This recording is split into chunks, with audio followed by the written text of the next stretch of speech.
Paano i-repair ang ganitong angle grinder na hirap na umikot? Panoorin nyo lang yung video kung paano kayo matutong mag-repair ng ganitong angle grinder na hirap na umikot. Una, kailangan muna baklasin yung carbon brush kapag nasa labas yung bukasan niya ng carbon brush.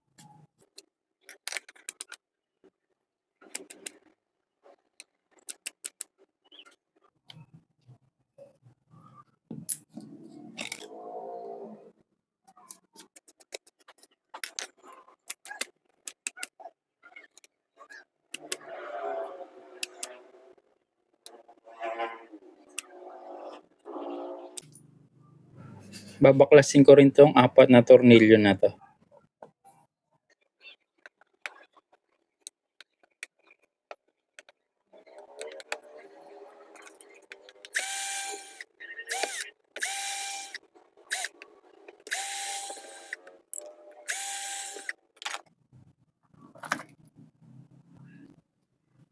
Mukhang bearing yung problema nito. Ito yung nagpapahirap umikot sa angle grinder. Palitan na to ng bearing. Babaklasin ko na rin tong 4 na tornilyo na to.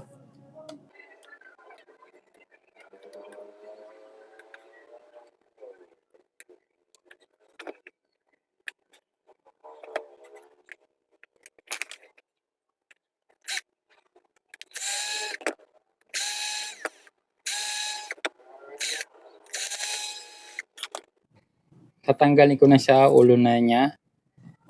Tapos tatanggalin ko naman yung armature niya.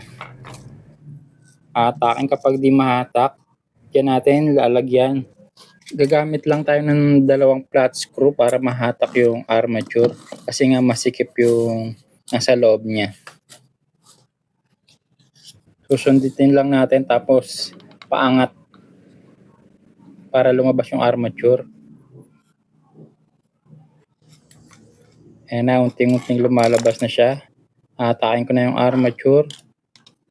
Ito na yung armature niya. Mukhang maganda pa. Testing natin yung bearing niya. Medyo maganit. Hirap umikot. Mukhang palitan na rin tong bearing na to sa taas ng armature. Tsaka medyo magalaw na rin siya.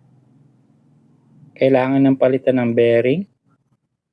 Testing naman natin to sa ilalim ng armature. Okay pa yung bearing niya.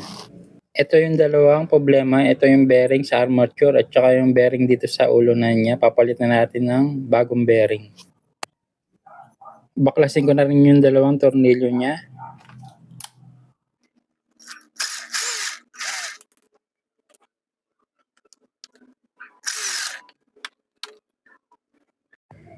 Inipit ko na yung armature sa gato na may karton. Tapos bubuksan natin to yung tornilyo niya. Pa-counterclockwise, paluwag.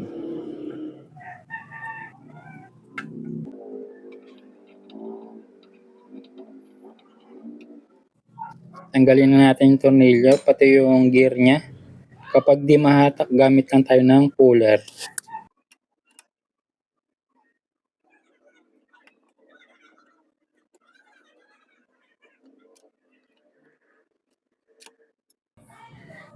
Tanggalin ko na to yung bearing niya.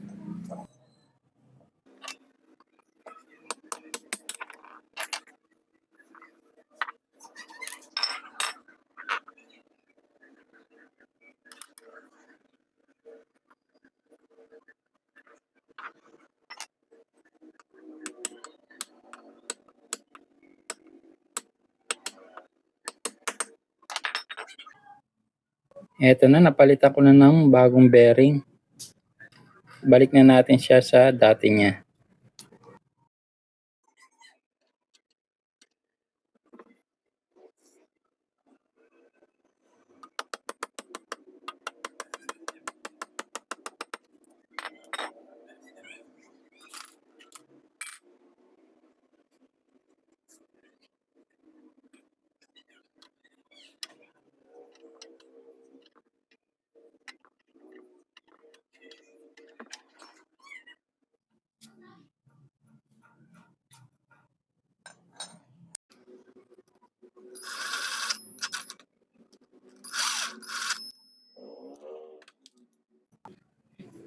Ikot na natin yung armature. Hindi na maganit yung bearing. Tanggalin ko naman yung lock niya sa bevel gear niya. Kailangan mabaklas to bago natin matanggal yung pinaka bevel gear niya. Ayan, natanggal na yung lock. Hahatakin yung bevel gear. Yung iba minsan naka-fix na mismo yung wala ng lock. Ayaw mahatak. Kailangan gumamit tayo ng hammer sleds. Kailangan gamitan natin siya ng dalawang hammer sleds. Meron 2LB at saka 4LB. Pupukpukin lang natin ganyan para lumabas yung pinaka-shafting niya sa loob. Ito na, babaklasin na natin. Gamit lang tayo ng gato na may pabilog. Diyan natin itatapat. Adjust lang natin yung gato para natin siya mabaklas yung shafting niya sa loob. Tapat na natin yung hammer sleds. Sabay pupukpukin din ng hammer sleds na 4LB para lumabas yung shafting. Ay, lumabas na yung shafting niya. Ganun lang yung pagbaklas ng mga ganitong bevel gear ng angle grinder. Ito na yung shafting niya. May kasama rin itong lock na nalaglag. Ito na yung lock niya. Balik natin sa shafting.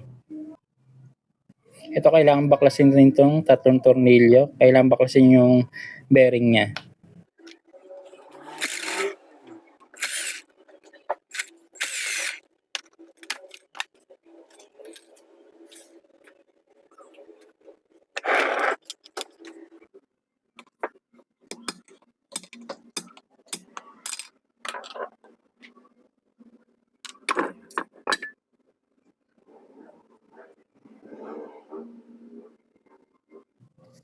Ito na yung dating bearing niya. Ito yung maganit. Yung hirap umikot. Ito yung papalitan natin. Ito yung model niya na 6001 yung model niya. Ito pinalitan ko na siya ng bago. Lagay na natin siya.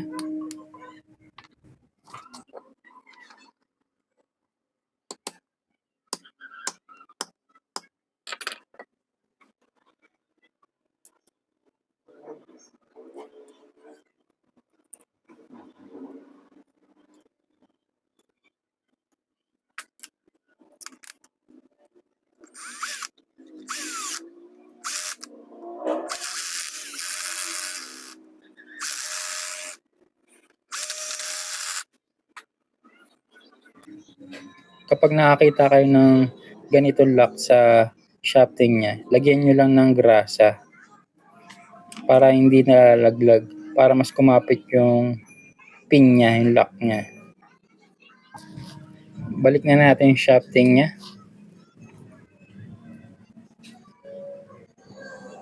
Kailangan pukpukin lang natin yung shafting niya para pumasok sa loob.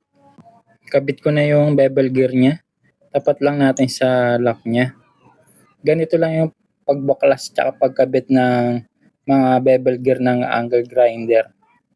Kung may hydraulic press kayo, mas maganda yon. Kaso ako wala akong hydraulic press. Gamit lang tayo ng manual. Tapat lang natin yung bakal na may butas, yung hindi tatamaan yung gear niya mismo. Sabay dyan natin pupukpukin. Gamit lang tayo ng hammer sleds para umano yung gear niya, pumasok sa shafting. Ito na, pumasok na sa loob. Maganda na yung ikot ng bearing niya sa loob. Hindi na siya naglalak. Balik ko na yung lock niya. Ganito lang yung pagbaklas at pagkabit ng mga gear niya tsaka yung mga lock niya.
Sana may natutunan kayo kung paano mag-repair ng ganitong angle grinder na naglala.